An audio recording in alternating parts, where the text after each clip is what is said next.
Hello everybody, welcome back to another video by Jay Bowman. This is a bit of an unusual video from my perspective. What I'm going to do in this video is explore the different sounds of a simple 2-operator FM sweep from the various hardware synths that I own, as well as some software FM synths. The background to all this is that for many years I did not understand FM synthesis, and today I still can't claim to be an expert, but I consider myself a lot more familiar with what it is and how it works.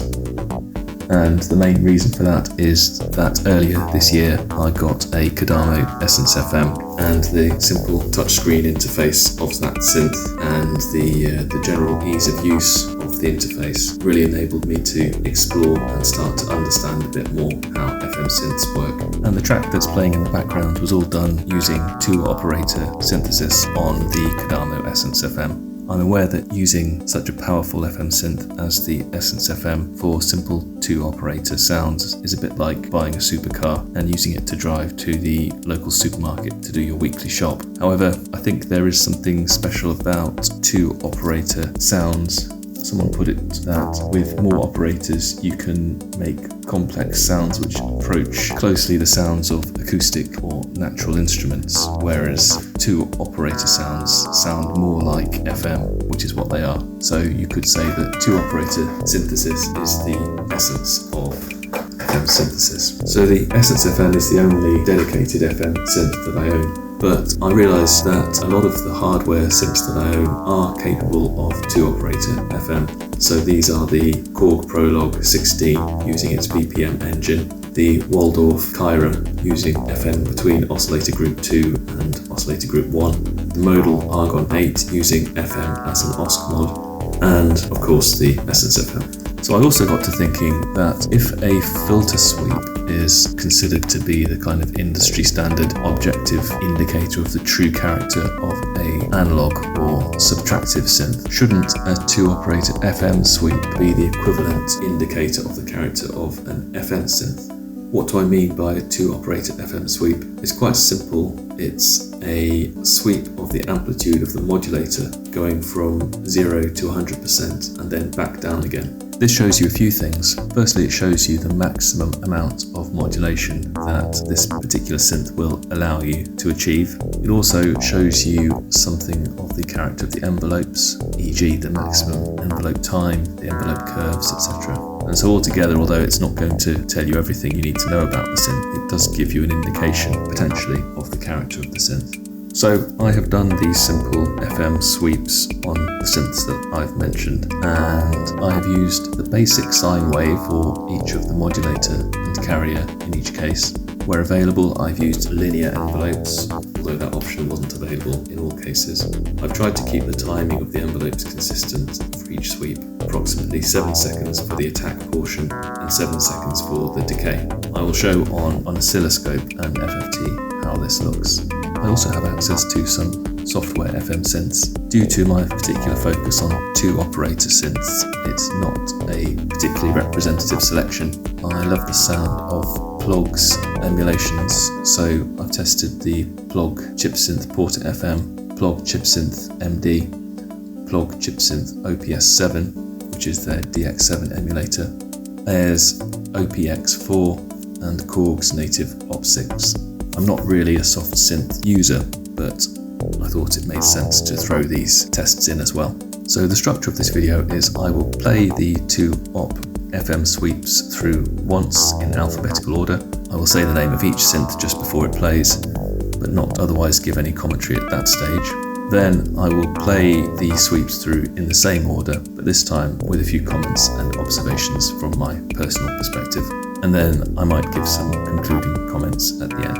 I hope this video is of some value or some use or some interest to someone out there.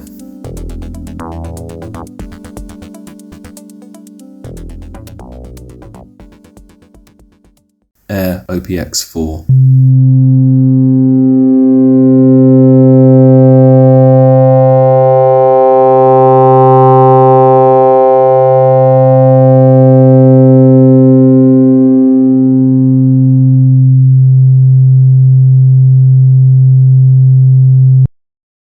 Kodamo EssenceFM.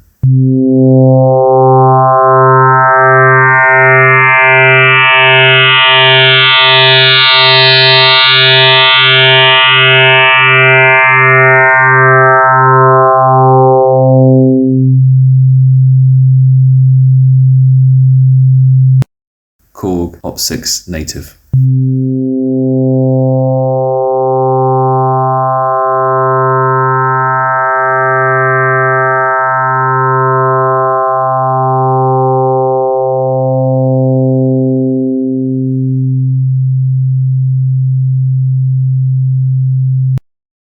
Korg Prologue16.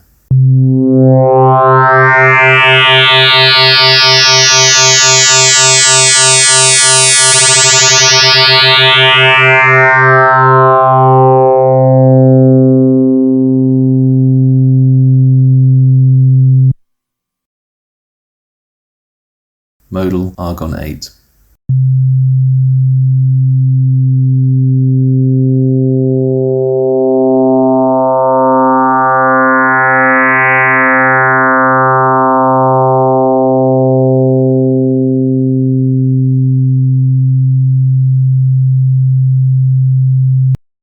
Plogue Chipsynth OPS7.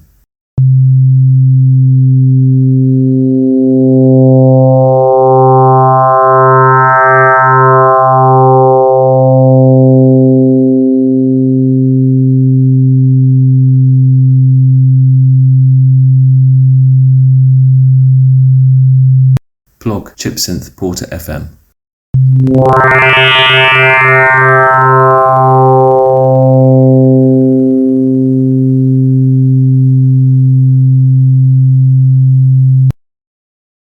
Plogue ChipsynthMD.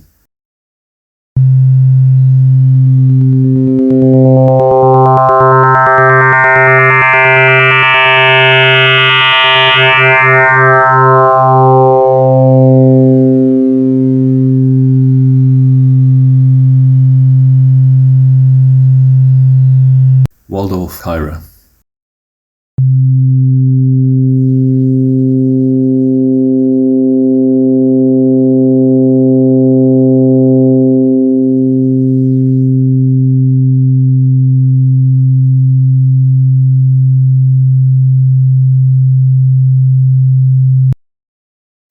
OPx-4. The first thing to say about the OPx-4 is that it's quite unusual that it doesn't default to a clean sine wave. It defaults to a kind of very smooth and rounded saw. So in order to get something like a clean sine wave out of the OPx-4, you need to self-modulate each operator by approximately 4%. You don't get a very extreme amount of modulation, but the OPx-4 sounds quite smooth the way that the modulation is applied, and overall I'd say I like the sound of this synth, and possibly this test shows you that you can't tell everything about the synth obviously from this FM sweep test, and maybe you don't need a huge amount of modulation in order to get good results. Kodamo EssenceFM.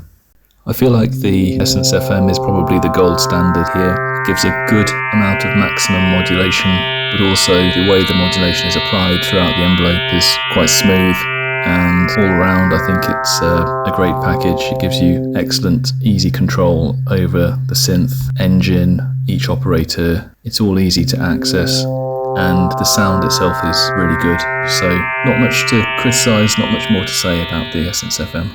Korg Opsix Native.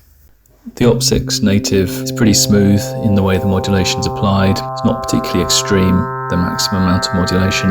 It sounds pretty good to me, but I'd say it doesn't really grab me.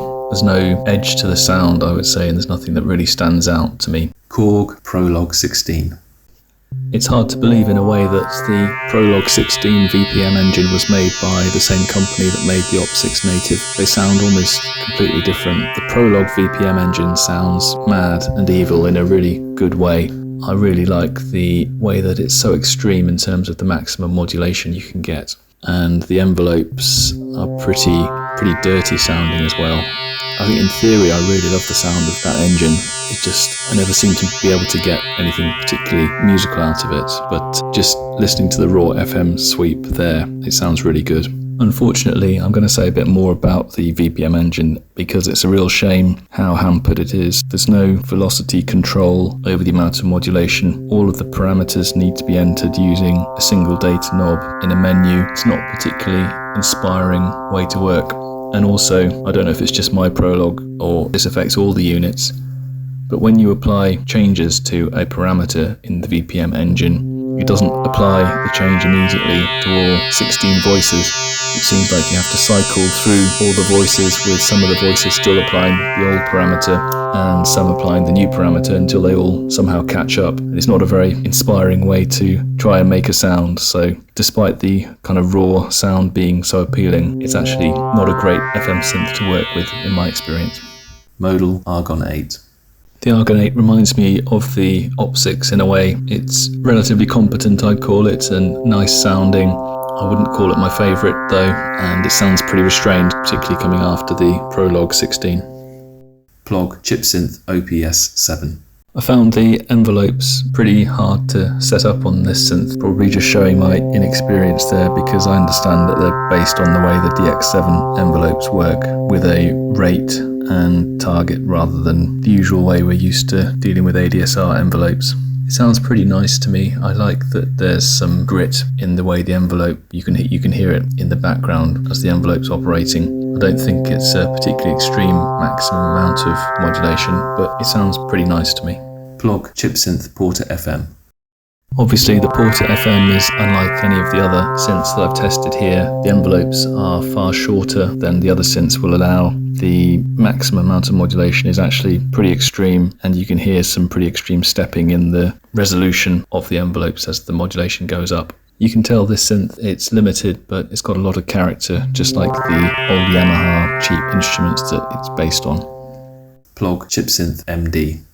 Well, the ChipsynthMD has got just as much character as the PortaFM, but it's more flexible because it's a 4-op synth rather than 2-op, and as you can hear, the envelopes are a lot longer and more flexible than the PortaFM. I also like the maximum amount of modulation here, and there's a real character to the envelopes as they go up and down, so again, I really like the character of this synth.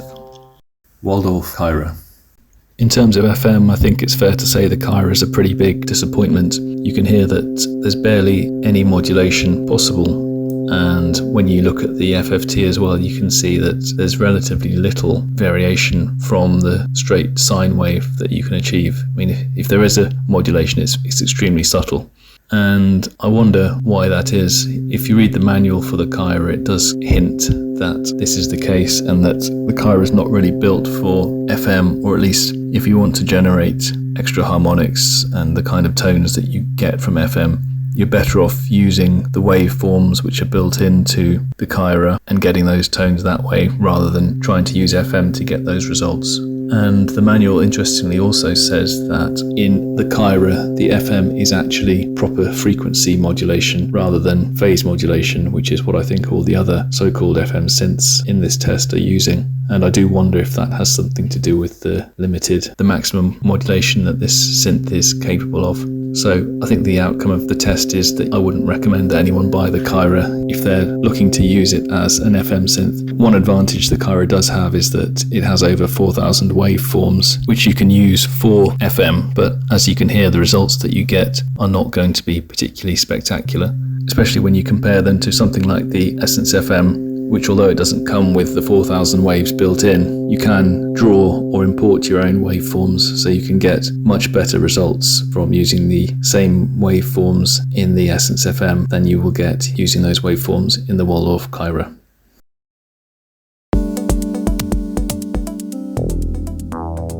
So in conclusion, what, if anything, did we learn from these FM sweeps?